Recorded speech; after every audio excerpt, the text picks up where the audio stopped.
Parkent tumani prokuraturasi qonunlarni shu darajada bilmaydiki, prokurorning ustidan norozi bo'lgan fuqarodan prokurorning ustidan arizani bir mutaxassismi kim bilmayman chiqib, menga yozib bering deb ariza qabul qildi.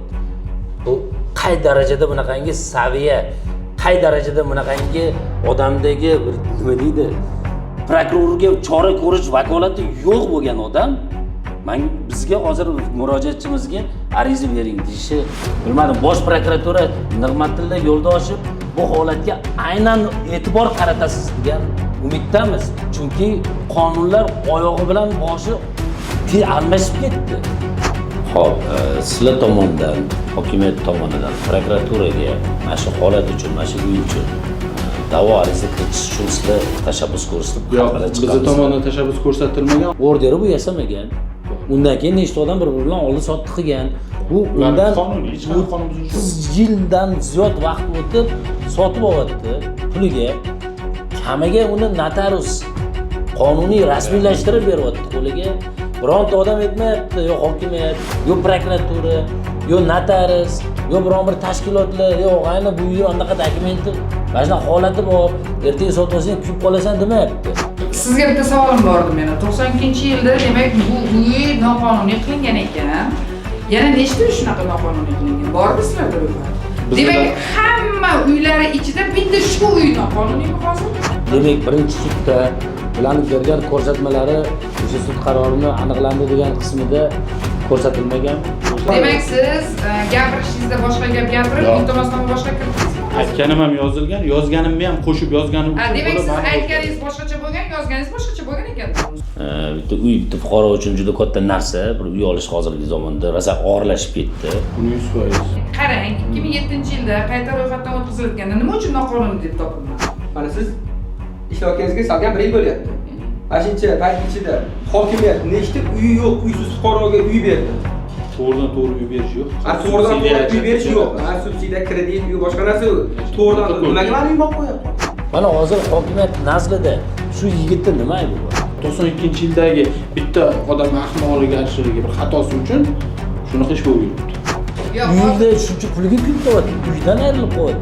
Buni davlat tashkilotlari tasdiqlab nomiga olishiga hech qanaqa to'sqinlik qarshilik qilmasdan o'tkazib berib, ularni to'lab bo'lgandan keyin tayyor uy olmoqchi.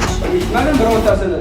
Hokimiyat falonchiga uy berdi deganida, hokimiyat o'zi aytib turibdi. To'g'ridan 2021dan keyin eshitmagan. To'g'ridan 2021 avgustdan boshlab. To'g'ridan to'g'ri uy olib qo'yish bor. O'sha Parkent tuman hokimligi davlat mulkini fuqaroni uysiz qolishiga tashabbus qilyapti baribir. Kim yolg'onchi, sizmi yoki tegi turgan brigadir xodimmi? Siz buni o'rinda bo'lishingiz mumkin emasmi? Siz kimsiz? Bundan kattakonsiz. Qarang, quloqingizdan kirgan gapni miyangiz muhokama qiladimi? Assalomu alaykum do'stlar. Bu efirga chiqishimizdan asosiy mavzu siz u biz bilgan o'sha mashhur Toshkent viloyati Parkent tumani hokimligi va Parkent tumanidagi prokuraturani bugungi kunda o'zini halol peshona terisiga sotib olgan uyidan uysiz qolishiga sabab bo'layotgan mas'ullar haqida gaplashamiz. Bugungi videomizni ko'rib borsangiz, video davomida aynan prokuraturaga, undan tashqari o'sha kadastr va tegishli tashkilotlarga borganmiz. Hozir mana qisqaroq qilib mana o'zlaridan eshitamiz. Siz uyni qayerdan olgansiz? Hokimiyatdan sotib olganmisiz? Yo, fuqarodan sotib olganmisiz? O'zi bu uyga qanaqa qilib siz egalik qilib qoldingiz? Men ismim Alisher, familiyam Jumaboyev, Parkent tumani Krasnogor shaharchasi 29-uy, 29-xonadonda oilam bilan istiqomat qilaman. Bu uyni sotib olishim bu uy egalari bilan oldindan bizani bordi keldimiz bo'lgan. Oldindan salom alaykumimiz bo'lgan. Bu uyda Rahim aka degan bir yosh katta odam yashagan. Bular buvalari bo'ladi. Bu holat bo'yicha Rahim aka 2018-yil olamdan o'tib qolgan. O'shandan beri bular bilan atnashiyada bo'lib yurdik. Bular meros qilib uyni sotamiz deydi. O'zlariga meros qilib olishdi. O'zlariga meros qilib olishdi. Meros 6 oydan keyin ochiladigan bo'ldi. Orada keyin 6 oydan keyin o'sha karantin bo'lib ketdi. Bular meros kechib ketdi. 2023-yil mana 22-yanvar kuni bular ungacha qachon meros qilgan, nomiga qonuniy qilgandan keyin men uyni 10 ming AQSh dollarga notariusda bulardan sotib olganman. Hokimiyatdan olmaganmisiz? Yo'q, hokimiyatda aloqasi bo'lmagan, notariusga borganman. Undan oldin bular menga bir necha marta uyga zakalat so'rab ham kelgan. O'shanda adam aytdiki, "Yo'q, qonuniy hujjat bilan kelasizlar. Men zakalat bermayman, naqd pullarni beraman, nomimni o'tkazib olaman." Bu menimcha shartnoma. Bu oldi sotdi shartnomasi 2023-yil 22 yanvarda Parkent tumani notariusda qilinayotgan shartnoma bu. Xo'p, sizga yuzlansak aka, endi ismingiz nima? Men ismim Achilov Ilhom Rustamjonovich, merosxo'r o'g'liman. O'sha olamdan o'tgan akani Nevarasi bo'laman. nevaralarisiz, ya'ni o'sha uy dodezga tegishli uy Dodamga bo'lgan tegishli bo'lgan. va siz uni meros sifatida qabul qilgansiz. Hujjatlari hammasi bor. Va o'sha uyni oldi sotdi shartnomaga asosan bularga sotdingiz. To'g'rimi? Notariusda davlat notarial idorasi bularga rasmiylashtirib berdi. Shunaqa. Boshqa muammo yo'qmi? Sizlar hujjat qanaqadir bir narsalar qilib qalbakilashtirgan holatinglar yo'qmi sizlarni? Unaqa holat bo'lmagan, qalbakilashtirish holati umuman bo'lmagan bizda. Qanday hujjat yig'ish kerak bo'lsa, har bir joylarga borganmiz, hujjat so'raganmiz, hujjatlar asosida bergan so'ragan. Notarius buni tekshirgan. Cheris notarius orqali notarius tekshirgan. Cheris notarius orqali tekshirib, notariusga borib, meros qabul qildik. Muammo bo'lmadi. Nimada bu yoqqa keyin amakimga sotdik. Cheris notarius orqali sotdik, hech qanaqa muammo bo'lmadi. Keyin uydan chiqazayotgan ayolni chiqarishga ular sudga berdi. Suddan chiqazayotganda hamma sudda biz yutib chiqdik. Sudda u ayolga ham aytayapti. Matchanova Zulfiya Karimovna degan ekan. Sudga bergansiz, sudda hammasi aytayapti. Siz kimsiz deyapti. Merosxo'rmisiz? Yo bo'lmasa bir qarindosh urug'imisiz deyapti. Yo'q, hech kim emasman. Unda dedi, hech qanaqa sabab yo'q sizga bu yerda uyda o'tirishingizga dedi. Sud 30-oktyabr kuni uydan chiqarishga nima berdi? Bu ayolga nisbatan ajrim chiqargan. Ajrim chiqazib berdi 30-oktyabr. Xo'p, qanaqa qilib hokimiyat yoki o'sha prokuratura o'sha o'zini aralashuvi bilan bu uylarni tortib olib hokimiyatning uyi bu degan da'vo keltiryapti, mana sizga savol. Endi bu yerda qisqacha holat shunaqa bo'pti. Qisqacha holat bular 2018-yil uyi o'sha uydan buvalari olamdan o'tgan kuni, buvalarni olib ketayotganda uyi kalitini uchastkovoyga berib ketishgan bular. Uchastkovoyga berib ketishmagan. Uchastkovoy bularga aytganki, bu dom suv toshichi bor, boshqa bor, kalit qoldirib ketinglar degan. Bular kalit uchastkovoyga bergan. Uchastkovoy shu Matchanova Zulfiya deyotgan ayol o'sha domda damkon bo'lgan. Uchastkovoy u ayolga bergan. Opa uydan xabar olib turing. Shu bilan keyin bular mayit olib ketishgan, oradan vaqtlar o'tgan, ungacha hech nima muammo bo'lmagan. Biz uyni olib sotib qilayotganimizda ham muammo bo'lmayapti. Men uyni notarial olganimdan keyin yanvar oyida Matchanova Zulfiyani oldiga boryapman. Uyga, opa, uy sotib oldim, mana hujjat. Mayli hozir yanvar oyi, men martlardan remont boshlayman. O'shangacha mayli yashab turavering desam, u ayol aytibdi menga. Meni deyapti, generalniy prokuraturada jiyanim ishlaydi deyapti. Jiyanim uydan qimillamay bir qadam ham deb aytdi, men uydan chiqmayman deyapti. Aslida menga 2023-yildan oldingi holat menga qiziq emas. Men uyni insonli sotib oluvchi sifatida notarial sotib olman. Ayolga borib tushuntirsam, halol pulimga peshona terib. Shunaqa. Aslida menga qiziq emas. Bu holat menga ham o'sha kundan boshlab qiziq bo'lib qoldi. Men bularga telefon qilaman. Aka, men bitta bunaqa muammo bo'ldi. Bular aytibdi, Alisher, yaqinda ham bunaqa gap yo'q edi-yu. Aytdim, endi kelsam, bundan palonchi jiyani bor ekan qayerdadir, uydan bir qadam qimillamay deb bunga ogohlantirish beribdi. Xalqqa bering uni. Bosh prokuraturada tanishi bor ekan. Bu ayolni menga aytishi bo'yicha birinchi ayol bilan gaplashishim. Men u ayolni bilaman. Masalan, mana bu 40-dom haqida gap ketyapti. U ayol 39-domda 1-4 yildan beri yashaydi. Bu ayolni bilaman. Bu ayol aytibdi-ki, borsam, meni deyapti jiyanim uydan qimillamang deb aytdi. Men uyda qolaman deyapti. Hayron qoldim. Bularga telefon qilaman. Aka keling, muammoni hal qilib bering. Yo pulimni bering. Men bosh orqa chiqmay. Shun bilan keyin uy bilan aloqaga chiqyapti. O'shanda ham men nomimda turgan uy yana men qonunga ishonaman. Men qonuniy hal qilaman. Davomman ichki ishlarga chiqib boraman. Ichki ishlarga chiqib boraman. Ichki ishlar menga chiroyli yo'limga solyapti. Uka, biz vakolatimiz yo'q, uni uydan chiqarib bera olmaymiz. Fuqarolik sudiga berish kerak. Sudga murojaat qil, sudda qarorini sud MIBga oshirib beradi. Biz deyapti shu 5 ta 6 ta tashkilot birga bu masalani birgalikda hal qilamiz. Bo'ldi aka deyapman. Yana fuqarolik sudiga shu mana ishimiz boshlanish jarayoni shu. Fuqarolik sudiga murojaat qilamiz. Xo'p, fuqarolik sudi yutdinglar, bu ayol yutqizdi. Chiqib ketish haqida o'sha qaror qabul qilindi, boya aytdilar. Prokuratura qanaqa kirib kelyapti bu holatga? Endi bu anaqa bo'yicha, holat bo'yicha u ayol birinchi sudda yutqizyapti. Birinchi sudda ayolga chiroyli tushuntirilyapti. Bu yerda siz manfaatingiz buzilmayapti. Haqiqiy merosxo'rlar notarial oldi-sotdi bo'lyapti.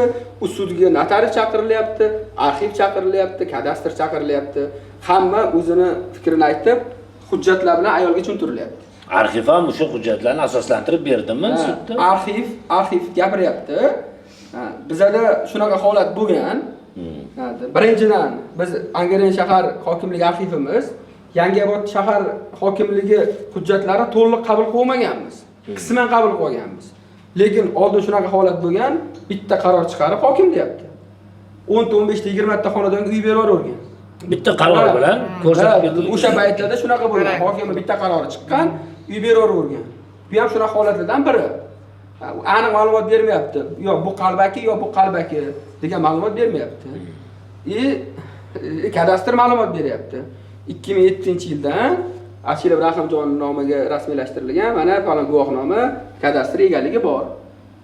Bo'ldi. Notarius. Men bu ishni dotda A nuqtasidan B nuqtasigacha men qilganman, men javob beraman. O'tda notariusga sudya savol beryapti. Siz dotda bu qilgan hujjatlaringizni haqiqiy emasligini tekshirdingizmi? Bu spravkalar qayerdan olib keldi deyapti. Unga notarius aytayapti. Qaysi asrda yashayapmiz biz? Men fuqaroning qo'lidan hujjat olmayman. Hammasini onlayn zapros qilib, через zagonodarchi yuborganman. Men через zagonodarchi zaprosimga javob olganman. Deb aytgan notarius. Deb notarius aytibdi.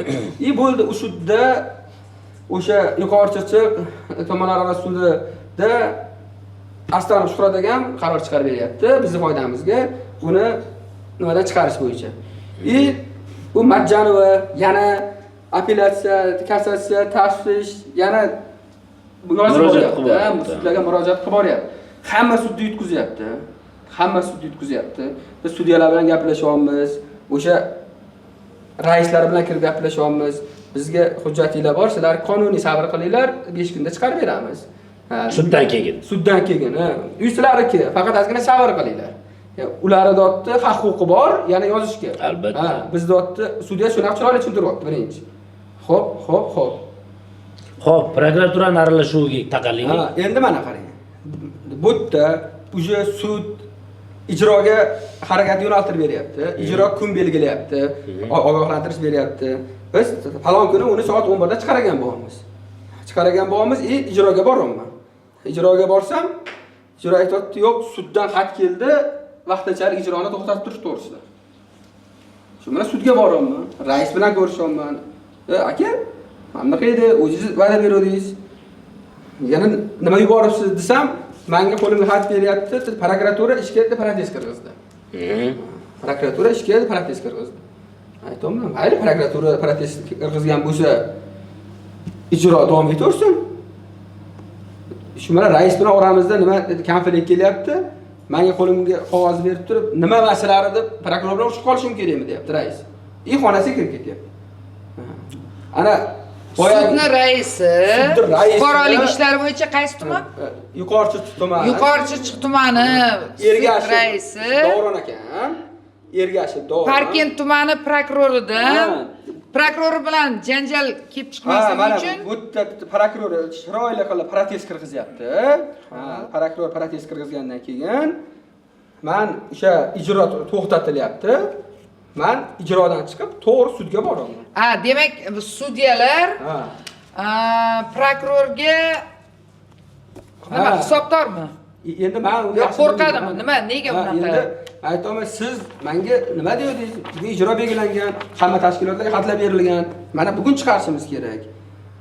Nimaga bunaqa nima berdingiz desam, prokuror protest kirgizdi, buni ko'rib chiqamiz. Mayli, prokuror protest kirgizsa, ijro bo'laversin.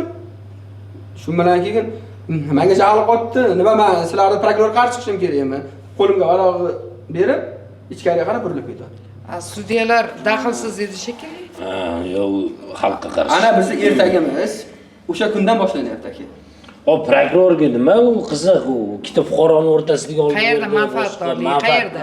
Hokimiyatdan olinmagan bo'lsa, masalan deylik, olin-sotish shartnoma bo'lsa, men mana shunaqangi holatlarda ayrim prokurorlarga hayron qolaman. Nima uchun shunaqa joylarga, kerak emas joylarga o'zinglarni tiqasladi, ikkita fuqarolarni uysiz qolishiga sabab bo'lasizlar. Men aytaman, prokuraturaga nimaga kerak bu? Bu hokimiyat balansidan olinmagan, siz hokimiyatdan olmaganmisiz? Mana merosxo'r, bu merosxo'r dodasi uyi hokimiyatdan olmagan. Hech kim hokimiyatdan, umuman o'zi hokimiyat bitta fuqaroga bir uy beryaptimi o'zi? Uy bermasa, fuqaroning uyini hozir tortib, reyderlik yo'liga o'xshab tortib olsizlar-ku bu uyni. Xo'p, hozir nimadan mana hozir siz endi bu holat bo'yicha kassatsiya berdingiz viloyatga, to'g'rimi? Kassatsiya nima hozir qachon ko'radi? Biz qatnashamiz, unga boramiz. Qachon bo'ladi u? Endi viloyatda biz kassatsiya berdik, u kassatsiyamizga rad javobi hozir mana bizga keldi. Nima deb rad etdi asos? Asosi davlat bojini 1.410.000 to'lashimiz kerak ekan. Biz 780 ming pul to'labmiz. Siz qayerda 780 mingni uyingizlardan so'rab borib to'ladingizmi? Qayerdan oldingiz? Men o'sha savol menga ham qiziq. Men Yangi bozor o'sha yuqori Chirchiq sudiga borganman. Men kassatsiya yozmoqchiman. Mana kassatsiyani berganmiz. Ular menga to'lov chiqarib bergan.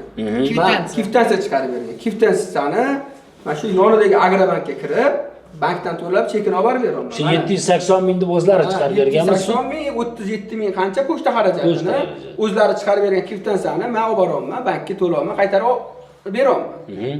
Beraman, bo'ldi, shu bilan mana bizga endi kelyapti, rad bo'ldi. Negaki sizlar davlat bojini kam to'labsizlar. Bu yerda qanaqadir sudyalar ham nimadandir qo'rqyaptimi, nima bo'lyapti, men tushunmayapman. Mayli, ertaga sud bo'lsa, siz endi davlat bojini qaytadan to'lang, mayli, shu kam degan ekan, kamini ham to'lab bering. Biz sudda qatnashamiz, jarayonlarni oxirigacha kuzatamiz. Buni biz albatta oxiriga yetamiz. Deng shu hozirgi holat bo'yicha Feruza Jo'rabekovna, sizning qanaqa fikringiz bor? Sizni hayron qoldirmayaptimi, hichdimi? Yo'q, men o'tgan safar hokimiyatga borganimizda, yurist bilan gaplashganimizda, hokimiyat yuristi bilan gaplashganimizda ham bitta holatga hayron qoldim. Hozir mana bular uyni 2023-yil sotib olgan bo'lsa, 2007-yilda o'sha hududdagi hamma domlar, uylar qayta ro'yxatdan o'tgan bo'lsa, agar bu uy noqonuniy bo'lgan bo'lsa, nima uchun o'shanda bu aniqlanmadi?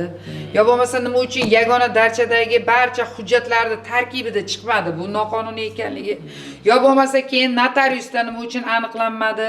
Endi mana hozir sotib olganiga 2 yildan oshiq vaqt o'tgandan keyin shuncha sud protsesslarida bu narsa aniqlanyapti. Yana bitta narsani o'sha kuni Parkent tumani anaqasi yuristi ta'kidlab o'tdi. 1992-yildagi order qabul qilinishida noqonuniy holatlar bor devordi. Bilmayman, bu yigit uyni sotib olgan yigit, u 92-yilda o'zi tug'ilmagan ham hali. U jinoyatga bu yigitni bu uyni sotib olishida nima aloqasi bor? Yo bo'lmasa o'sha hududdagi hamma domlarda 1992-yilda chiqqan order bormi degan savolim meni qiziqtirdi. Xo'p, agar bular sotib olmaganda, u demak noqonuniy ekanligi aniqlanmasdi-ku shu paytgacha, to'g'rimi? Hozir sotib olgani uchun aniqlandimi? Agar o'sha hududdagi uylar har biri sotilsa, xuddi shunaqa muammo kelib chiqsa, demak ular har biri noqonuniy deb aniqlanadimi? Hammasini uyni olib qo'yadi. Hammasini uyni olib qo'yadi. Nima uchun shu paytgacha aniqlanmaganda, 23-yil sotib olingandan keyin aniqlanyapti. Mana bu yerda men bitta hujjat ko'ryapman. Mana bu yerda aniq ko'rsatib qo'yibdi. 1992-yil 18-dekabr nomer 1621-sonli Yangiobod shahar hokimining qaroriga ko'ra bu uyning hujjati bor. Qanday qilib bu hozir order topilmay nima bo'lyapti? Men tushunmayapman shuni. Men tushunmadim. Bu holatlarni barchasini endi hali biz jurnalistik surishtiruvlarimizni davom etamiz, oxiriga yetamiz, sudlarda ham qatnashamiz, ko'ramiz, haqiqatan sudlarimiz prokurordan qo'rqyaptimi yoki-da o'sha odilona, xalqparvar, qonuniy qarorlar qabul qilinadimi?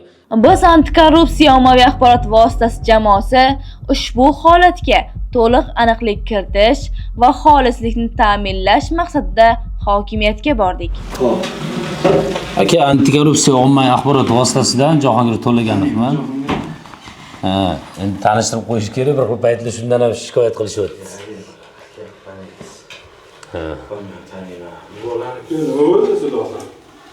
Oxiri o'sha siz bor xalq deganingiz, undan keyin xalq siz bo'ladi. Ustamaga nima dedi advokat? Ustamaga advokat endi oliy sudgacha murojaat qilamiz deyapti. Qaror oxirigacha o'sha baribir qonun oxirida adolat yuzaga chiqadi degan gapni gapiryapti. Aka, shu masalada keluvdik. Endi Qarang. gapinglar bo'lsa keyin Umumiy bitta tushuntirib beraman holatini bo'lganini. 92 da adashmasam.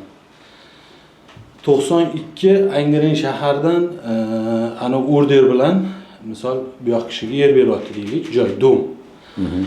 Beryapti 2000 necha yilda xususiylashtirish? 2007-yil qaytadan yangi dokument qilyapti. Seytan yo'q. 2007-yil 92-yil. Ya o'zi yo'q, va bitta ma'lumotlar bor. 2007-yil qaytadan yangi 2007 xususiylashtiryapti-da, o'rtada bitta ayol bor kelgan. Uy egasi bilan yashadim deb, u ham da'vo bo'lib chiqyapti. 2023 da meros oformit qilib turib, bular bilan oldi sotib bo'lib ketyapti-da. 92-yildagi order bormi? Noqonuniy bo'lib chiqyapti. Uni oqibatini bekor qilaman deb turib, prokuratura da'vo kirgizib, bizlar manfaatimizda. Bular nimadirda foydalanuvchi bor-ku 15 yildan. Sud uni qilib topmayapti-da, da'voni qanoatlantirib, uy-joyi bizga o'tkazib yuboryapti. hokimiyatga. Hokimiyatning manfaatida yutib chiqyapti. Viloyatda biz endi baribir manfaatdorligimiz o'shani bekor bo'lishidan. Bizga nimada u baribir mulk bekor bo'lishidan biz manfaatdor bo'ldik. Agar tergovchini qaroriga nisbatan boyagi 228 holatiga nisbatan bo'lib yutib chiqsagina olib qolishi mumkin. Chunki u bilasizlar, jinoyat bo'lgandan keyin o'zi noqonuniy davlat mulkini egallash bo'lgandan keyin ularni nima qilib topmadi. Nimadir? Insofli foydalanuvchi qilib topolmadi sizlarni sud. Chunki muddatingiz juda qisqa. 23 ta sotib olgansiz, o'shani hisobiga siz u yerda yashamagansiz, orderda ham o'tmagansiz. O'shaning uchun xalal berdi. Bir ikki narsalarni aniqlashtirib olsak bo'ladimi? Bemalol. Sizlar o'sha u hokimiyatning balandligi uy hisoblagansizlar-da, to'g'rimi? Hokimiyat. Davlat mulki hisoblangan. 92-yilda. Balandligi mulk hisoblanadi-da shunda. Paka balansda emas. Uni endi egasiz deb topildi. Shunda u hokimiyat balansida emas. Davlat mulki. Sizlarni da'vo qilishinglarcha aslida hokimiyat balandligi uy bo'lishi kerak degan da'voinglar bor. Biroz noqonuniy birovga berilgandan keyin davlat mulki bo'lishi kerak. Vorislik bo'yicha Angrendan hudud bizga o'tgandan keyin biza voris tashkilot. Xo'p, sizlar tomonidan, hokimiyat tomonidan prokuraturaga mana shu holat uchun, mana shu uy uchun da'vo ariza kiritish uchun sizlar tashabbus ko'rsatib xabarlar chiqardingizlar. Bizning tomonidan tashabbus ko'rsatilmagan. Opani familiyasi kim edi? Matchanova. Matchanova Zulfiya edi, adashmasam. Matchanova Zulfiya ariza kiritib Matchanova Zulfiyani ham manfaatdor qilgan. Bizlar ham manfaatdor qilib turib da'vo ariza kiritgan. Lekin Matchanova u yerda umuman manfaati bo'lmagan. Xo'p, hokimiyat balandligi uyligini sizlar shu paytgacha nega uni daxlsizligini ta'minlamagansizlar hokimiyat sifatida? Foydalanuvchi bo'lgan-ku. Bular foydalanib kelgan, to nizogacha bular hech kim bilmagan u narsani. 2023 ketma-ket yillar davomida 22 boshlanganmi janjal? 22 mi shunaqa boshlangan. Yozishib 23 noyabrda tergovga o'tyapti ish. Tergovchi uni aniqlab turib, umuman boshqa odam nomiga chiqyapti boyagi berilgan order. Shundan keyin may oyida edi, 24 may oyida yana Oliy sudda ko'rganmidi? Oliy sudda ko'rib turib, Oliy sudga hali chiqmadi, fuqarolik sudida viloyat sudida ko'rilgan. Taftishdan ko'rilgan, adashmasam mayli. Oliy sud bo'lmasa taftish edi. Majjanovaning hech qanaqa manfaati yo'q deb turib, lekin tergovchini qarorini umuman ko'rsatmasdan turib, aslida noqonuniy deb topilgan guvohnoma asosida sizlar foydali o'ynab ketgan. Tushundim aka, u hujjatlar bilan tanishib chiqamiz. Sizdan kerak bo'lgan ma'lumotni olishim kerak o'zimga.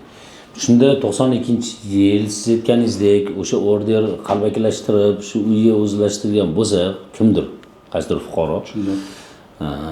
92-yildan mana 2025-yilga qadar mana endi mashinlarda sudlash yuribsizlar. Salkam 34 yilda hokimiyat bilmagan o'shanda o'zining mulki borligini. Mulki borligini bilgan, u vaqtda mulki u shaxsga berilgan. Endi u ham hali 100% hokimiyat mulki deb aytmaymiz sizga. Uni endi biz egasiz mol mulk deb topamiz. Birinchi, u ham sud tartibida bo'ladi. Sud egasiz mol mulk degandan keyingina biz balansga olamiz. Bizlar balansdan chiqib ketib bo'lgan u narsa. O'sha 92-yilda o'sha order bilan 2007 orada xususiylashtirib fuqaroga o'tib ketgan. 2000 boyaga aytganda 23 meros oldi sotdi bilan bularga o'tgan. Bularga o'tib, bular borib uy joyiga so'ragan vaqtda ichkarida bo'lgan ayol chiqib yotdi keyin. U bilan tilxat asosida sotib qo'ygan marhum odam. Ortida bitta tilxati qo'ygan deyilyapti. Tilxati bor qo'lida yozma. Uni o'zi sud ko'rib chiqqan, lekin hech qanaqa manfaatdor emas. bergan sud. O'sha birinchi sudda shuni men qo'yib turib, prokuraturaning da'vosiga qo'shilmadi, to'g'rimi? Mana shu bo'lganligi uchun buni manfaati yo'q. Nimaga yana buni manfaatdor deb qo'ydi? Men prokuraturaning da'vosiga qo'shilmayman dedim o'sha kuni. Bu da'voga men kirmayman dedim. O'sha sudda qarori chiqib, keyingisida viloyatga chaqirdi. Viloyatga borgandan keyin keyinchalik manfaatdor bo'lamiz bizlar. Agar sud bekor qilib yuborsa bu narsalarni manfaat bizlar balansga o'tish kerak bo'ladi deb turib sudga xuddi shu ko'rsatmani berib kelgan, o'zi ham biladi. Hozircha bizlar manfaatimiz buzilmagan deb turib gapirgan. Hozir aka uzr gapinglar bo'ldi. Mana birinchi holat bo'yicha mana shunaqa hokimiyatda manfaatida deb prokuratura chiqqandan keyin men birinchi bilan oldiga keldim. Qo'limda hujjatlar bilan, hamma ma'lumot bilan keldimda bu odam bilan gaplashdim, hujjatlarni berdim. Bu aytdiki, men maslahatlashib 2 kundan keyin o'rganib siz bilan ko'rishamiz deyildi. Yozma berdim qo'lingizga. Ya, qo'limga yozma berdim. Advokat zaprosingizga. Keyin yana yonimda o'tirib kimgadir telefon qildingizda, men biz yana buni bir chuqurroq biz o'rganaman dedingiz bu narsani dedingiz. Ular ruchka bilan chizib ketdingizda, men o'rganaman dedingiz. Keyin 2 kundan keyin yana keldim bilan oldiga. Bularni oldiga keldim, bular bilan gaplashdim. Bular yetib kelmanga. Ularda men bu joyingda dedi o'sha 80 to'g'ri bir-birini bilan ushyapti dedi. Lekin dedi, anaqa bo'yicha uy dedi sizniki. Siz dedi xavotir qilmang. Siz insonlik sotib olibsiz, siz notarial sotib olgansiz dedi. Dedi, общий hisoblaganda 187-moddaga ham bu to'g'ri kelib turibdi dedi. Siz dedi xavotir qilmang dedi. Ozgina yugurasiz, lekin sizda dedi oldi-sotdingiz bor. deb bular oldidan chiroyli hammasini tushuntirib berdi. Podrobniy 1-2 soat vaqt ajratdi. Cho'tki bo'ldi, chiqib ketdi. Ko'ngil xotirjam. Shunaqa bo'ldimi? Bitta emas lekin zalla oldida gaplashdik. 187 ga tushadi demadim. 187 qilsa ham bo'ladi buni dedim. Birinchi xolingizni o'tirib hujjatlarni berdim. Jahon jo'natgan kuni. Oldingi yurist bilanmi kim bilandir yonimda telefon qilib maslahatlashdingiz. Stolda temani biladigan. Temani biladigan odam bilan maslahatlashdingiz. Shu bilan keyin aylanib turdingizda, yelkangga bundoq qilib kuldingizda, xotir qilmang dedingiz. Sizda o'z sotdingiz bor. Uy sizniki. Bu yerda dedingiz, qanaqa muammo yo'q dedingizda. Hujjatlarimni kopiya oldingiz, originalni qaytarib berdingiz. Shu bilan xonadan chiqib ketdim. Birinchi sudga bordingiz, yuqori chiqib Yangi bozorda bo'ldi. Birinchi sudda meni advokatim bu yerga savol beryapti, boya siz bergan savolga. Sizlar deyapti prokuraturaga bizni manfaatimizni himoya qiling yoki bu yerda qonun buzilishi bor deb murojaat bilan chiqdinglarmi deyapti. Bu yerga aytayapti sudda. Yo'q, biz unaqa chiqmadik. Men deyapti hujjatlar hammasini o'rganib chiqdim. Sudyaga aytayapti. Men hujjatlar o'rganib chiqdim. Hozircha bu yerda bizni hech qanaqa manfaatimiz buzilmayapti deyapti. Bular sudda aytayapti. Bizni deyapti manfaatimiz buzilmayapti. Bular deyapti insofli sotib oluvchi, men hamma hujjatlar bilan tanishib o'rganib chiqdim deyapti. Biz deyapti prokuraturaga murojaat bilan chiqmaganmiz. Hamma hujjatlar deyapti. Bizning manfaatimiz bu yerda yo'q demayapti. Manfaatimiz buzilmayapti deyapti bu yerda. Sudda. Bo'ldi, mana sudda bu yerga aytayotgan gapi. Endi qarang. Bu birinchi proses. Birinchi proses sudda. Mana qarang, o'zlarining oldida bilan aytayotgan gapi. Sud ular anaqasiga bizni hamma narsamiz bekor qo'yapti. Qarang, sudda bularni ko'rsatmasi yolg'on berilyapti. Sudyaning chiqargan qarorida hokimiyat yuristi shunaqa uydan manfaatdorligini, uy hokimiyatda balansiga qaytishini aytdi deyapti. Sudda bu inson u gapni gapirmadi. Sud protokoli noto'g'ri yozilyapti. Sudda birinchi o'rindagi xato ketyapti. Sudda protokoli bu yerda xato ketyapti. Chunki bular sudga borgan, u yerda 20 tadan oshiq odam bor. nada bu adam telefonida diktafon zapis bor. Biz holatni bilamiz. Men diktafon bilan kirgizib yuborganman. Bular gaplari so'zma-so'z. Bular mana shu gap aytyapti. O'ttiryapti. Bu shunaqa bo'layotgandagi birinchi pozitsiya shunaqa ko'rsatma bergansiz-a? Hozirgi kunda buzilmayapti dedim, yozma bergan javob xatim ham turibdi dedim, advokatskiy zaprosiylarga berdim, lekin advokatga bergan javobimni o'zgartiraman deb 3 marta keldingiz mana oldimga. Qonunchilikda adashmasam Uy-joy kodeksidan 40 nechadir qo'yib yozib berdim sizga javobini. O'shani o'zgartirib bering, shuni bunaqa yozib bermang, ertaga biz yutkazib qo'yamiz dedingiz. Lekin u nima ma'no beradi? Endi yana tushuntirib beraman. Hozircha biz manfaatdor emas biz hali ham. Bizning manfaatimiz nimada bo'ladi? Kerak bo'lsa o'sha sizning shartnomalaringiz 2007 da xususiylashtirishi faqat bekor qilinishidan manfaatdor bo'lishimiz mumkin. Sababi davlat mulki turibdi u yoqda, kimgadir noto'g'ri berib yuborilgan. Tushundingizmi? Lekin bizlar manfaatimiz buzilgan joyi yo'q hali. Chunki bizlar balansda emas. Yo, hozir bu narsa aniqlik kiritdik. Shu narsani aytdim. Bu gapimni hozir ham aytdim, yana qaytarib aytaman. Shu narsalarga gapirib turib, da'voga ham qo'shilmadim, Matchanovni qo'shib qo'yganligi uchun. To'g'rimi? To'g'ri. Bu narsani aytdim. Da'vogar emas. Faqat dedim, agar dedim sud tomonidan oldi-sotdi shartnomangiz 2023-yildagi meros, 2007-yildagi xususiylashtirish holatlari bekor qilinsa, egasiz mol-mulkni topib turib, shundagina hokimiyat balansga qabul qilib oladi dedingiz. Olamiz dedi. Bu gaplaringiz hammasi to'g'ri. Bu gaplaringiz to'g'ri. Endi aka, endi keyingi sudimiz viloyatda bo'lyapti. Keyingi sudda sizni ko'rsatmangiz 100% boshqa ko'rsatma bilan bordingiz sudga. Nima dedim? Sudga bordi, keyingi sudda aytdingizki, Yo, to'xtang, bitta narsani hozir anaqa olaylik. Demak, birinchi sudda bularning bergan ko'rsatmalari o'sha sud qarorini aniqlandi degan qismida ko'rsatilmaganmi? Ko'rsatilgan, lekin ko'rsatilgan, bu yerda qanaqa yozilgan? Hokimiyat yuristi kak sudga borgan, bu uydan biz manfaatdormiz, buni bizni balanssizga o'tkazib berishingizni so'raymiz deb suddan iltimos qilgan degan ma'noda kelyapti. Mayli, u qarib tanishib chiqamiz. Yozma bor. U narsani siz bitta narsaga adashmang. Gapirgan gapimdan tashqari advokatda javob xatini ham sudda yoritadi ular. O'sha yozmadan kelib chiqib yozyapti. Uni mazmuni o'shanaqa bergan. O'shaning uchun advokat sizni 3 marta qaytardi. Mana oldimga o'shani qaytarib olsin deb turibdi. Endi siz boshqa advokat. Hozir bir men shu joyda. Demak, siz gapirishingizda boshqa gap gapirib, iltimosnoma boshqa kiritdingizmi? Yo'q. Qo'shimcha siz yozganingizni yozyapti, aytganingizni yozmayaptimi? Aytganim ham yozilgan, yozganimni ham qo'shib yozganim uchun demak, siz aytganingiz boshqacha bo'lgan, yozganingiz boshqacha bo'lgan ekan-da unda. Savol ikki xil bo'ladi u yerda. Boyagi qaysi holatda manfaatdorligini men yozib berganligim uchun noqonuniy harakatsizligi, qonunga xilof harakatsizligi natijasida qilingandan keyin u egasiga mol-mulk bermasdan turib olib qo'yiladi degan punkti bor.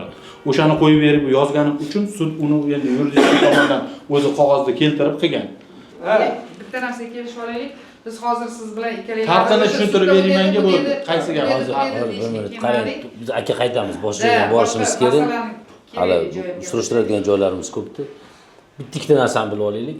Mana hozir 92-yilda do'st o'sha organ tomonidan aniqlansa, o'sha order qalbaki qilingani topilgan, tergovchining qarori qilgan. 8411 bilan tugatgan. Endi mana shu ish bilan bu endi bitta uy, bitta fuqaro uchun juda katta narsa, bir uy olish hozirgi zamonda rosa og'irlashib ketdi. Uni 100%. Endi hozir o'sha 92-yilda bo'lgan holat uchun bular oldi sotdi shartnoma qilgan. 92-yilda o'sha order masalan deylik, bularga nima aloqasi bor?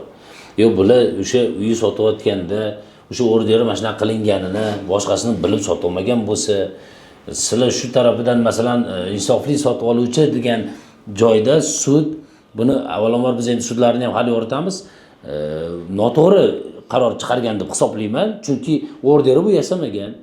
Undan keyin nechta odam bir-biri bilan oldi sotdi qilgan. Bu undan qonuniy, hech qanday qonun buzish yo'q. 30 yildan ziyod vaqt o'tib sotib olyapti puliga. Kamiga uni notarius qonuniy rasmiylashtirib beryapti qo'liga. Bironta odam aytmayapti, yo hokimiyat, yo prokuratura, yo notarius, yo biron bir tashkilotlar, yo ayni bu yer anaqa dokumenti, mana shunaqa holati bor, ertaga sotib olsang kuyib qolasan demayapti. Hamma tashkilot, oformleniya qilsa bo'ladi, pulini to'lab nomingga o'tkazib over deb turibdi. Bu odam pul to'layapti, bu odam aybinimi? Rustam akamga ham shu narsani gaplashib oldik advokati bilan. Prokuraturaga adashmasam nima ham kiritgansizlar tergovchini qarorini ustidan, to'g'ri? Prokuraturaga, general prokuraturaga iltimosnoma kiritganman. Hali ajdankada turibdi. Yo'q, hozir bu holat alohida. Sizni yuzga hech kim borib bizga tomonidan bo'lib uyni bo'shatam demadik. Sudda oxiriga qaror ham yetib kelmadi bizga. Aka, to'xtang, qarang. Men sizlarga taalluqli qismini so'rayman. Prokuraturani harakati, ichki ishlar tergovchisining harakati, biz unga alohida urg'u, alohida baho beramiz. U uchun biz alohida vaqt ajratamiz. Mana hokimiyatning nazlida, hokimiyat bugun xalqqa xizmat qilish, uni xalqning roziligini olish, davlat rahbarining asosiy siyosatlari shu. Odamlarni rozi qilish. Mana hokimiyat nazlida, siz hokimiyat yuristi bo'lganingizdan keyin har bir sudga borasiz, boshqa joyga borasiz, hokimiyat nomidan gapirasiz. Mana hozir hokimiyat nazlida shu yigitning nima aybi bor? Bormi mana yurist aybdor deb hisoblamayman. Bu yigitni javobgar sifatida ham o'tkazishmagan u joyda. Yo'q, javobgar sifatida o'tkazmayapti. Boshqa, lekin jabrlanuvchi qo'yapti. Uyda shuncha pulga kuyib qo'yapti, uydan ayrilib qo'yapti. Buni davlat tashkilotlari tasdiqlab nomiga olishiga hech qanaqa to'sqinlik, qarshilik qilmasdan o'tkazib berib, pullarini to'lab bo'lgandan keyin tayyor uy olmoqchi. Baribir qonunchilik, qonun. Endi bular agar sotib olingan holati bo'yicha beraman desa, faqat ana merosxo'r o'g'linigina olib chiqsak bo'ladi. O'sha holatni mana o'zi ham tasdiqlaydi. Biza ham bu narsaga, misol fuqaro tomoni bo'lib ham yondashgan bizga kerak bo'lsa, o'ziga ham hech mana shu eshikdan orqaga qaytarmagan bizni. Bir marta emas, 10 martalab kelishgan. Sud agar qonuniy tarafdan fuqaroniki deb chiqarib berib tursa, endi bizni bilasiz, sud bu alohida hokimiyat, sud qarorini biz bajaruvchi, ijro etuvchi hokimiyat bizga. Sizga bitta savolim bor edi meni. 92-yilda demak bu uy noqonuniy qilingan ekan. Yana nechta uy shunaqa noqonuniy qilingan? Bormi sizlarda ro'yxat? Demak, hamma uylari ichida bitta shu uy noqonuniymi hozir? Bor ma'lumot bo'yicha shunaqa. Bitta shu uyda yo'q. Bizdagi bor ma'lumot bo'yicha 34 yil ichida yashab yurgan odamlar bundan noqonuniy yashab kelayotgan ekan. Endi bu Angrendan o'tgan hududligini ham hisobga olish. Yo'q, xo'p 2007-yilda qayta ro'yxatdan o'tkazilayotganda, qarang, 2007-yilda qayta ro'yxatdan o'tkazilayotganda nima uchun noqonuniy deb topilmadi? Endi qayta ro'yxatdan o'tkazuvchi tashkilot bu albatta kadastr bizlar emas, bilasiz. Kadastr qayta ro'yxatlashgan, hokimning qarori chiqmagan. Demak, boshqa uy ham olayotganda boshqa odamlardan ham chiqib qolishi mumkinmi shunaqa? Mumkin. Chiqishi mumkin. 35 yildan keyin ham chiqaradi, hokimiyat da'vogar bo'laveradi shunda ham. Shunaqami? 35 yil. Yana qaytarib aytaman. Da'voni biza kirgizmaganmiz. Birinchidan biza faqat manfaatdor biza o'sha narsalarni bekor qilish. Hozir kim qilish. kirityapti da'voni? Prokuratura kirgizgan. Prokuratura qayerdan topdi uni? Matchanova Zulfiya narigi bular bilan uy talashayotgan odam ariza berdi. Bular bilan talashayotgan shaxs prokuraturaga ariza berib turib olib chiqib borishyapti. O'shandan chiqib qolyapti. Agar chiqmasa, agar u Matchanova murojaat qilmaganda balki umuman chiqmasdi ham, sotib olgan qonuniy, bizda unaqa ma'lumot ham yo'q. Endi tergovchi ham sudda shu narsani ham ko'rsatganman, gapirib o'tganman. Tergovchi qaror chiqargan, lekin uy joyi olib qo'yish, boyagi qarori oqibatiga nisbatan munosabat bildirmagan deb ham gapirdi. Yo'q, munosabat bildirmagan bo'lishi mumkin, lekin fuqarolik sudlari bunga alohida urg'u berib munosabat berib ko'yapti. Mayli, unga emas, bitta narsa. Boyagi savolimga javob beraylik. Mana shu yigitni siz hokimiyat yurist sifatida mana sotib oldi shu joyi. Shuncha vaqtdan beri kamiga sudlash yuribdi, talash yuribdi, advokatga pul qilib, sarson sargardon bo'lib yuribdi necha yildan beri sotib olgani uchun. Shu yigitda aybi bormi? Bu yigitda aybi yo'q. Yo'q. Bu yigitda aybi yo'q. Endi sotib olingan joyi bitta narsaki, avval qilingan holatlar uchun bu yoq kuyib o'tiribdi. Endi u qonunchilik bor. Uy-joy kodeksida hozir moddasi aniq esimda qolmadi. Hokimiyat vakilining harakati noqonuniy harakat natijasida qilingandan keyin bu qonunchilikda o'tganda o'rniga o'rin joy bermasdan turib ko'chiriladi degan joylari borda. Yo'q, mayli biz o'shaning uchun men qonundan tashqariga chiqa olmayman. Bu yigitni aybdor ham deb hisoblamayman. Bu yigitga sotgan boyagi merosxo'rni ham aybdor deb topmayman. Asl aybdor o'lib ketib bo'ldi. Roz bo'pti, tilxat bilan unga berdimi? O'sha balki tilxatini qonuniylashtirgancha siz shuncha payt kuyib o'tirmasdingiz. To'g'risi-da. Avval o'shandan kelib chiqadi. 92-yildagi bitta odam ahmoqligarchiligi bir xatosi uchun shunaqa ish bo'lib yuribdi. Kimdir yasab qo'ygan. O'sha orderlar asli ham yo'q-ku. Asli ham yo'q. Ya endi bu yerda qarang. Tergovda ham tergovchi aybni menga, merosxo'rlarga qo'ymayapti.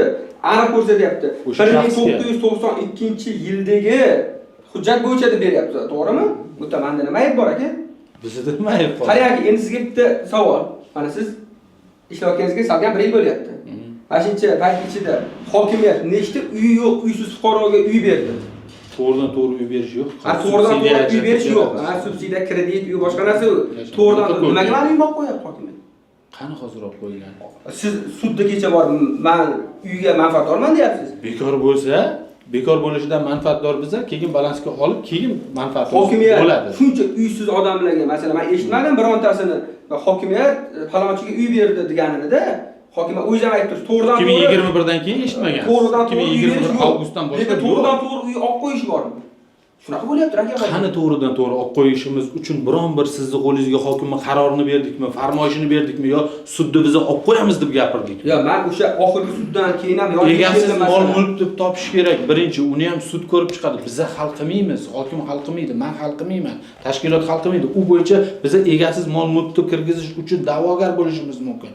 Uni da'voni sudga kirgizamiz. Unga ham odil sudlov bor, sud ko'rib chiqadi-da. Uni da'vo muddati o'tib ketmagan. Qaysini? Egasiz mol mulk topishgan, oxirgi sud qarori chiqqandan buyog'iga hisoblaymiz. Yo'q, mana masalan 92-yilda u qalbakilashtirdi. Umumiy davom muddati bor, 3 yil-ku. U qanaqa hozir 30 yil 10 barobar o'tdi 3 yildan. Qanaqa huquqiga nisbatan davom muddati tatbiq qilolmaymiz-ku javob. Mulk huquqidan boshqa hamma narsaga davom muddati qo'llaymiz. Qonunchilik bo'yicha bilasiz. Xullas, har taraflama fuqarolarni ezish bilan yo'q, agar sizni nima deb ezdi biron hokimiyatdan zug'um qanaqa qilib? Hozir pul to'lab olib qo'ygan uydan mahrum qilib o'tiribsizlar. Qani bizarmi? Hokimiyat sizni da'vogarimiz deb turganingiz o'zi siz bo'lasiz. Da'vogar emas, manfaatdor biz. Manfaatdor deman deb turganingiz o'zi bunga da'vo qiladi. Bekor bo'lishidan, uy-joydan manfaatdor emas bizlar hali. Boyagi 2007dagi ham Xo'p, bu bekor bo'lgandan keyin shu uysiz hokimiyat balansiga olmoqchimisiz? Olamiz. Hokimiyat balansiga olsangiz, bu fuqaroga kompensatsiya puli to'lab berasizmi? Kompensatsiya bu holatda to'lanmaydi-ku. To'lab bermaysiz. Demak, siz da'vogarsiz. Bekor bo'lishdan manfaatdor bizlar. Ham manfaatdor, ham da'vogar. Hali da'vo kiritmadik, da'vogar hisoblamaymiz. Sizni nomingizdan prokuratura da'voringizni kirityapti-ku. Manfaatimizni kirgizyapti. Biz manfaatdormiz, manfaatdor shaxs, lekin manfaatimiz buzilgan joyi yo'q hali. Voy, men qarang, uni nima farqi bor? Yo'q, ikkita so'zni ikki xil aytilishi bilan mazmun bitta joyga olib boryapti. O'zingiz bu narsa, yo'q, mazmun bitta joyga olib bormaydimi? Manfaat bilan da'voni o'zi ikki xil. Uni andan yaxshi bilasiz. Mayli. Manfaatdor bo'lasizmi, da'vogar bo'lasizmi? Fakt shu o'sha Parkent tuman hokimligi davlat mulkini fuqaroni uysiz qolishiga tashabbus qilyapti-ku baribir. Davlat manfaatini kim himoya qiladi? Manfaatdor. Davlat manfaatini kim himoya qiladi? Davlat nima uchun? Nega fuqaroni kuydirib da'vogar bo'lishligi? Qarang, yo'q, davlat nima uchun? Feruza. Asro gapiruvdingmi? Qarang. Sizga nima qo'pol muomalada bo'lyapsiz? Yo'q, siz qo'pol muomalada bo'lsiz deganim yo'q. Dedimmi yo'q? Men baqirganim yo'q. Qarang, siz aytyapsiz, davlat mulkini kim himoya qiladi deyapsiz? 30 yildan beri qayerga qaradi shu davlat? 30 yildan beri shu fuqarolarga sotib olguncha, agar o'sha 92-yilda qilingan xatoni 94da, 98da siz umuman davlat deb aytdingiz, hozir hokimiyat demadi, shuning uchun men umuman aytyapman. Shu yil 30 yil mobaynida ichida shu xatoga topib, to'g'rilab qo'yganda, shu yigit jabr ko'rarmidi bugun? Bitta bu holatda mayli deylik, davlat jabr ko'rdi, deylik, o'sha zarar ko'ryapti bitta uyga deylik.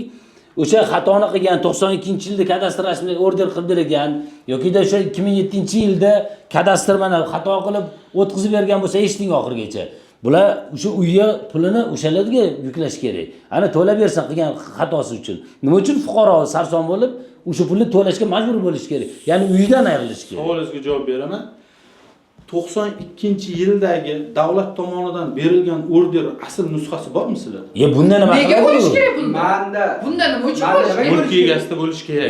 Nega bo'lish kerak? Bundan oldingi egasi kadastr hujjatini berib uchun noqonuniy chiqqanini bilasiz. Siz nimaga sizda bo'lmasligi kerak? Siz imенно davlat chunki noqonuniy qilyapsiz. Originali yo'q. Shu qarang, o'sha 92-yildagi order bo'yicha biz birinchi sudimizda yuqori sudchi tumanlararo sudi raisi Ergashev Davronga olib borgan. Arxivdan odam kelgan, hamisha kitobi bilan. Rais birinchi sudda aytayapti. Men bu qarorni o'rganib chiqdim deyapti. Hokim bitta qaror chiqarib 20 ta, 30 ta, 40 ta fuqaroga uy berilavergan ekan o'sha paytda deyapti.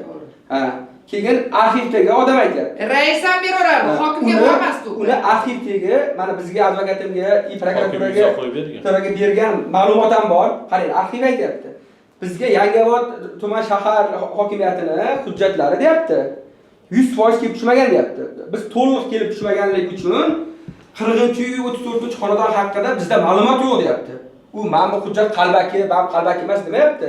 Biz deyapti, Yangiobod shahar hokimligining hujjatini to'liq qabul qilib olmaganmiz deyapti arxiv. Mayli, boradigan joylarimiz bor. Aniqlik Agar kiritamiz sog'liq bo'lsa, oxirigacha. ko'payib, mana o'zi ham biladi. Qog'oz bo'lsa, qog'oz endi svetimiz yo'q. Tuman hokimini shu holatdan xabari bormi yo'qmi? Bor edi adashib. Mana holat bo'yicha mana murojaat ham qilganman. Qilingan. Javob berilgan. O'sha vaqtda shaxsan qabuldan chiqqandiga adashib. Qachon berilgan? To'xtab turing, ariza qachon berilgan? 5-mayda 1 yildan oshib ketibdi-ku. Ha, o'sha kongressman yangi kelgan paytimda Bunga javob bermagansizlar. bo'lib yuruvdi. Yo, endi uni ko'tarib qo'yishdi. Qarashu, hokimiyat. Javobi kelganmi buni? Yo'q, men bir ham javobini olmadim. 1 yildan beri. O'shaning uchun bir olib yurmoq bo'ldim, hali javobini olmadim. Yaxshi. Rasmga olsam bo'ladimi? Men Berman. Murojaatlar to'g'risida qonunga asosan 15 kundan 30 Yo, buni kungacha ham javob ko'tarib berish o'rganib kerak. beramiz. Mayli aka, charchamang. Charchamaysiz, she'rga rivoj. Sog' bo'ling. Shudan. Omad. Hokimiyatdan so'ng sud qaroriga nisbatan protest kiritgan Parkent tuman prokuraturasiga prokuror bilan gaplashib, aniqlik kiritish uchun bordik.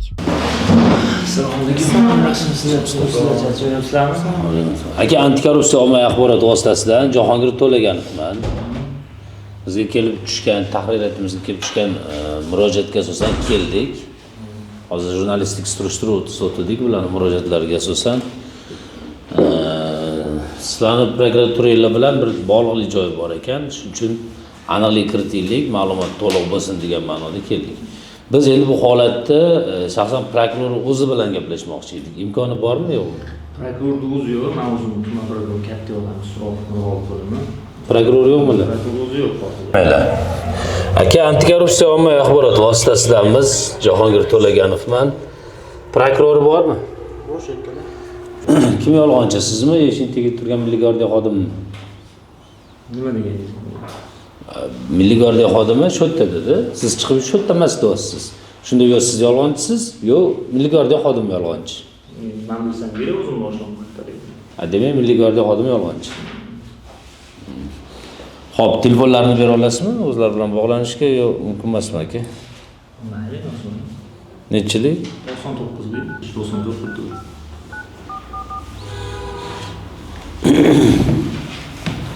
Ismlari nima? Jasurbek. Men savol bersam, bu kamerani nimaga ostida hozir faoliyatlarni yoritish uchunmi yoki Yoritish uchun. Yoritish uchun. Biz qurolimiz shu-da. nimalikka qurolmi? Ommaviy axborot vositasida jurnalistik surishtiruvlarini qilgan harakatlarimizni ko'rsatib beruvchi qurolimiz. Ota degan emas. Оружие emas, portlamaydi bu bechara. Birovni o'ldirmaydi. Abonent bilan vaqtinchalik Ko'tarmadilar? Hali viloyat prokuraturasiga o'tarmiz ertaga bo'lmasa. Shaxs o'zi bilan ko'rishmoqchimi deydi shunda? Chunki Nima masala bo'yicha? fuqaro murojaati uysiz qolyapti. Prokuraturaning harakatidan kelib chiqib fuqaro uysiz qolayotgan ekan. Esingizda bo'lsa bir Parkentda yo'l tushayotgan joyda uylarni buzib odamlar noroziligini buzilgan ekanmi? olib chiqqandek.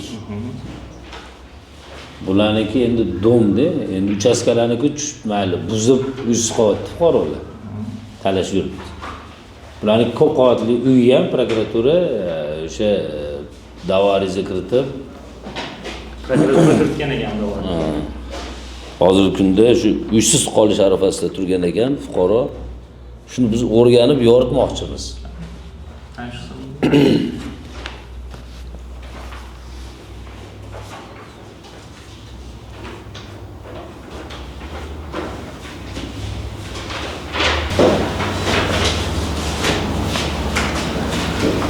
Bu huquqni davlat reyestridan ko'chirmasini belgilangan avtomobillar haqiqiy emas deb topish to'g'risida da'vo kiritilgan-ku. Uyni buzish bo'yicha emas, boshqa bo'yicha. Yo, men buzish demadim. Uysiz qolayotgan ekan, uy buzilayotgan ekan. Uyini tortib olib qo'yayotgan ekan dedim. Uyi buzilganlarni chiqargandik.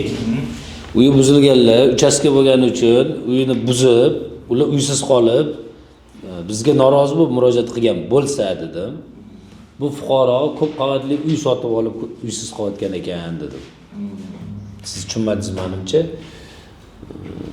Shunga mayli endi aniqlik kiritaylik, balkim holat boshqacharoqdir degan ma'noda keluvdik. Bu menimcha shaxsan prokurorning o'zini imzosi bilan kiritilgan ekan. Shuning uchun o'zlari bilan gaplashmoqchi edik. Bu holatdan o'zi yaqindan xabardormilar? Bu fuqaroning manfaatlarini kim himoya qiladi? Uy sotib olib, notarius orqali ofitsiallar hamma davlat tashkilotlari tasdiqlab sotib olganda, endi sotib olgan odamni uyini tortib olishyapti. Prokuraturani boshchiligida hokimiyat qolaversa yana bir qo'lida hech qanaqa yuridik hujjati yo'q bir ayol. Endi bu yerda biz surishtiruvni nima uchun qilamiz? Bir tarafdan bo'lib qolmasligi uchun avvalambor, ikkinchisi korrupsiya bormi yo'qmi? Korrupsiya holatini biz sezsak, unda korrupsiya holati borligini e'lon qilamiz. Lekin bu odamning qo'lida hamma hujjati bor. Uyni sotib olgan, borib oldi sotish shartnoma bilan notariusdan 92-yil emish kimdir orderni 30 necha yil oldin, 33 yil oldin kimdir orderni yasab o'sha uyni nomiga o'tkazgan ekan. Bu Eshmatga sotgan, Eshmat Toshmatga sotgan. Ular necha yillardan beri uy sotilib yuribdi. Shu qatorda oxirgi sotib oluvchi bo'lib bo'la o'tgan. Endi hozir da'vo ariza kiritib prokuratura uyni olib qo'yayotgan ekan. U 92-yilda agar shu voqea bo'lgan taqdirda ham biz uni ham surishtiryapmiz. Hozir arxiv unaqa deb aytmagan ekan pakazaniyasida. Uni ham pakazaniyasi bizga bu material to'liq kelmagan. Boshqa tuman yer edi. Keyin bizni Parkent tumaniga o'tgandan keyin barcha arxivdagi barcha hujjatlarni to'liq bizgacha yetib kelmagan degan ko'rsatma bergan ekan. Lekin shunaqa bo'lsa ham ichki ishlar, prokuratura birgalashib ushbu holatga nisbatan jinoyat ishi bor deb qo'zg'atgan. Aynan bir shaxsga nisbatan emas. Agar shaxsga nisbatan bo'lgan taqdirda ham bu shaxsning nima aloqasi bor unga? 92-yil oldin bo'lgan bo'lsa, 33 yil oldin bo'lgan bo'lsa, bu ma'lumcha bu yigit necha yosh bo'lgansiz? 30 yoshda hozir. Bola bo'lmagan ham. Buni otasi ham u masalan bilmagan ham u paytda shu yerdan uy olishini. Lekin bugun aynan o'sha prokuraturani tashabbusi bilan shu yigit va buni otasi, uni oilasi uysiz qolyapti. To'lab pulini notariusda qonuniy tartibda rasmiylashtirib olingan uyga hozir prokuratura da'vogarlik qilyapti. Hokimiyatni manfaatlarini himoya qilib. Biz mantiq qidirib keldik prokuraturaga. Balki mantiq bo'lsa, aytsanglar biz shunga qarab ish qilamiz. Ana shartnoma. Agar u noqonuniy uy bo'lsa, u prokuratura himoya qilish kerak bo'lgan, hokimiyatni manfaati bo'lgan uy bo'lsa, nima uchun bu uyni 2023-yil bunga sotayapti bemalol. Notarius buni to'liq oformit qila olyapti. Bu odam o'rnida siz ham bo'lishingiz mumkin, har qanday odam bo'lishi mumkin. Nima uchun hozir bu 2 yil oldin sotilgan uyni tergov ayblovchisi qaytarib olish kerak? Siz masalada prokuraturaga murojaat qilganmisiz oldin? Keling, men turing. Prokuraturani o'zi da'vo ariza kirib tursa, qanaqa qilib prokuraturaga murojaat qilish mumkin? Noqonuniy qilishlar yoki shu masalada. Endi tuman prokuraturasi kiritgan arizasining ustidan o'ziga murojaat qilmaydi-ku. Prokuratura organlariga murojaat qilganmi? Qilingan. Mana anaqasi. Bosh prokuraturaga ham berilgan. Javob qilganmi? Javob qildi. Bosh prokuraturaga ham berilgan. Hozir. Xo'p, aka, ushbu holat bo'yicha sizlar ma'lumot berib bir narsa yechim qilib bera olasizlarmi? Prokuror bo'lsa, siz prokurorni qo'lidagi xizmat qiladigan odami bo'lsangiz, Mayli ariza yozib qoldirsam, hozir biz prokuror ustidan sizgami? Yo'q, agar shu masala bo'yicha qarang, shu prokurorni hozir arizasi bo'lsa, sizga ariza yozsa, siz qabul qilib qolasizmi? Sizda shunaqa vakolat bormi? Prokuror ustidan ariza arizani prokuror nomiga yozadi. o'zini ustidan o'ziga yozadimi? Yo'q, xolos sizlar bu yoqqa nimaga keldinglar hozir? Aniqlik kiritishga. Aniqlik kiritish arizanglar bo'yicha kelsanglar, пожалуйста, aniqlik kiritamiz. Hozir aniqlik kiritib bering bizga shu holat bo'yicha. Yo'q. Mana oddiy voqeani aytib beryapman sizga. Bu misolmi, boshqa misolmi? Masalan, siz deylik. Yo'q, mayli, holat bo'yicha Siz gaplashaylik. deylik, siz deylik, siz bir uy sotib oldingiz. Notariusga bordingiz. To'xtaydi endi, o'g'ayni. Siz eshitgani chiqdingizmi bu yoqqa? Hop, eshitgani chiqdim. Eshiting unda. Nizo bo'ladigan bo'lsa, sizlar Yo, siz eshiting unda, eshitgani chiqqan bo'lsangiz, siz shunga majbur qilyapsiz o'g'ayni. Men sizga aytyapman, men eshitgani chiqdingizmi? Eshiting. Nega eshitmayapsiz? Siz hozir ma'lum misolni keltirasiz. Nima qildi? Siz buni o'rinda bo'lishingiz mumkin emasmi? Siz kimsiz? Bundan kattakonmisiz? Holatga aloqasi yo'q hozir. Yo, siz kimsiz? O'zingizni bulardan katta tutyapsizmi hozir? Yo'q, hozir holatga aloqasi Tutmayapsizmi? Endi shu odamni o'rniga o'zingizni qo'yib ko'ring. Holatga aloqasi yo'q hozir. Siz his qiling shu odamni holatini. Menga qarang. Siz his qiling shu odamni holatini. Tushundingizmi? Men sizga aytyapman, bu odam uy sotib olgan. Xuddi shu uyni siz sotib oldingiz deylik. Mayli, norozi bo'lsa, Notariusdan sotib oldingiz. Ariza yozib qoldirsin, norozi bo'lsa. Siz faqat ariza bilan gaplashyapsizmi? Murojaatlar to'g'risida qonunda faqat ariza deyilganmi? Mayli, qoldirsin hozir. Yo'q. Arizani qoldirsin, ariza bizdan ro'yxatga o'tadi, keyin ko'rib chiqamiz. Siz qonunni bilasizmi? Qonunni bilaman. Murojaat to'g'risida qonunda necha xil tarzda murojaat qilish mumkin? Og'zaki yozma, Yana? og'zaki yozma elektron shaklda. Xo'p, biz og'zaki mana murojaat qilyapmiz sizga. Hop, qayerda Maylimi? bo'lishga bo'lma hozir. Siz o'zingiz qiling. Ya, sizlar umuman ajoyib ishlayotgansizlar. Tak, murojaatchi ism familiyasi. Jumaboyev Alisher Ermuhammad o'g'li. Jumaboyev Alisher Ermuhammad o'g'li.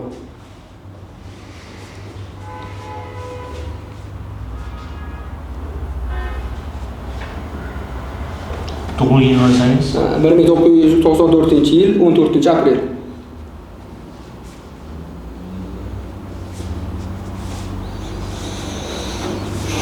yashash manzilingiz. Krasnogorsk, Oydin MF. Ko'cha. 29-35. Ko'chani. Oydin MF. Yo'q, mahalla ko'cha. Palitayeva ko'chasi. Nechinchi uy? 29-35. Pasport seriya raqamingizni bilasizmi yodda? Yo bormi? Telefonda ko'rib aytib bersam bilan.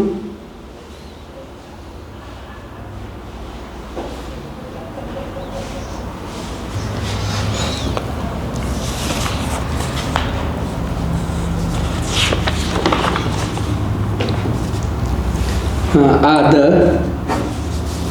189 Telefon raqamingiz? 93lik 378 Parkent tumani prokuraturasi qonunlarni shu darajada bilmaydiki, prokurorning ustidan norozi bo'lgan fuqarodan prokurorning ustidan arizani bir mutaxassismi kim bilmayman chiqib, menga yozib bering deb ariza qabul qildi. Bu qay darajada bunaqangi saviya, qay darajada bunaqangi odamdagi bir nima deydi, prokurorga chora ko'rish vakolati yo'q bo'lgan odam bizga hozir murojaatchimizga ariza bering deyishi, bilmadim, bosh prokuratura Nig'matilla Yo'ldoshev bu holatga aynan e'tibor qaratasiz degan umiddamiz. Chunki qonunlar oyog'i bilan boshi almashib ketdi. Tushunib bo'lmayapti umuman. Murojaatni eshitgani chiqqan odam murojaatni eshitmayapti. Xullas, akalar, bitta narsa, prokurorga bizning nomimizdan salom aytib qo'yasiz. Tez kunda biz ertaga viloyat bosh prokuraturaga bu masalada boramiz. Biz o'yladikki, prokuror o'zi bilan bir do'stona uchrashib, shu holatga bir yechim topamizmi, aniqlik kiritamizmi deb kelgandik aslida. Biz qo'rqqanimizdan yo boshqa qilganimizdan yo iltimos bilan kelmaganmiz. Shu holatga aniqlik kiritib, shu insonning aybi nima? Balkim aybi bo'lsa, aybini asoslantirib bera olar degan maqsadda keldik. Bu prokuror ustidan siz hech qanaqa ariza olishga sizni haqqingiz ham, vakolatingiz ham yo'q. Siz uni qo'lida ishlovchi odamsiz. Chora ko'ruvchi emas. Unga chorani viloyatda, respublikada ko'radi do'stim. Qonunni bilib oling. Maylimi? Siz bu yerda hech qanaqa masalani hal qila olmasangiz, men hozir meni eshitmadingizmi? Nima davomman aytaman beri? Xo'p, nima masala degan? Qarang, quloqingizdan kirgan gapni miyangiz muhokama qiladimi? Bular norozilikka, bulardan ariza o'qiyapmiz. Nima prokuror ustidan ariza olasizmi bulardan? Nimadan norozisiz? Prokurordan norozi. Prokuror norozi bo'lgan bo'lsa, siz oldingi murojaat ko'p chiqilgan ekan. Sizga tushuntirish berilgan. Agar norozi bo'lsangiz, orttiruvchi prokurorga murojaat qilishingiz mumkinligi to'g'risida. Siz nega ariza olasiz hozir? O'zlari yozadi-ku. Aytsa olaverasizmi, vakolatingizga kirmasa ham? Nima vakolatimga kirmaydi? Kiradimi vakolatingizga? Shaxsan murojaatlar to'g'risidagi qonunga ko'ra, bular ariza topshiradi, agar men vakolatimga kirmasa, men tegishli organga boraman. Siz viloyatga jo'nata olasizmi? Sizda shunaqa vakolat bor. Menda bor vakolat. Do'stim, ozgina qonunni o'qinglar. Bu prokuratura. Agar prokuraturada shunaqa xodimlar bo'ladigan bo'lsa, o'libdi hamma narsa bo'ladi. Bu sizning fikringiz, men Bu meni fikrim emas, bu qonun. men qonun Siz qonunni hali bilmas ekansiz, o'qishingiz kerak ancha. Men sizga aniq aytaman. Bo'ldi, prokuror yo'q, znachi. Siz rost gapiryapsiz. Milliy gvardiya xodimi aldadi bizni. Sog' bo'linglar, salomat bo'linglar. Yaxshilikla ko'rishaylik. Ketdik. Ko'rib turganingizdek, Parkent tumani prokurori bilan uchrashib, murojaatga aniqlik kiritishning imkoniyati bo'lmadi. O'rniga qarshimizga chiqqan prokuratura xodimlari vakolat doirasidan chiqib, murojaatchidan prokurorning ustidan ariza olmoqchi bo'lib, bizga hech qanday ma'lumot taqdim eta olishmadi. Biz ushbu holatni ommaviy axborot vositasi xodimlarini murojaatchidan ariza olib, bizni chalg'itib, tezroq ketqizish harakati deb baholadik. Aslida bunday holatlarda uyni sotib olgan fuqaro hech nimadan xabari yo'qligini inobatga olib, 1992-yilda qilingan jinoyat uchun davlat notarial idorasi orqali uyni sotib olgan Parkent fuqarosi insofli sotib oluvchi deb topilishi kerak emasmidi? Bu holatlar bilan albatta advokatlar shug'ullanmoqda. O'ylaymizki, keyingi sudlarda adolat qaror topadi. Yana bir holatni ta'kidlab o'tishimiz kerakki, agar mutasaddi xodimlar bunday noqonuniy xatti-harakatlar qilar ekan, adolatsizlik, jabrlanayotgan fuqarolarimiz soni ortib boraveradi. Davlatimiz rahbari kambag'alchilikka, ishsizlikka, nohaqlikka, adolatsizlikka qarshi kurashayotgan, uysizlarni uyli qilaylik deb harakat qilayotgan bir vaqtda mansabdorlarning fuqaroni qonuniy sotib olgan uydan mahrum qilishga bo'layotgan harakatlarni qanday baholash mumkin? Halol peshona terisi orqali qonuniy tartibda uy sotib olgan fuqaroga qarshi bo'layotgan nohaqliklar sababli murojaatchimizning otalari og'ir betob bo'lib qolganlar va efirlarimizda ishtirok eta olmadilar. O'ylaymizki, yuqori turuvchi mutasaddi rahbarlar ushbu vaziyatga alohida e'tibor qaratib, adolatli chora ko'rishadi. Bizni kuzatishda davom eting. Biz siz bilan kuchmiz. Антикоррупция.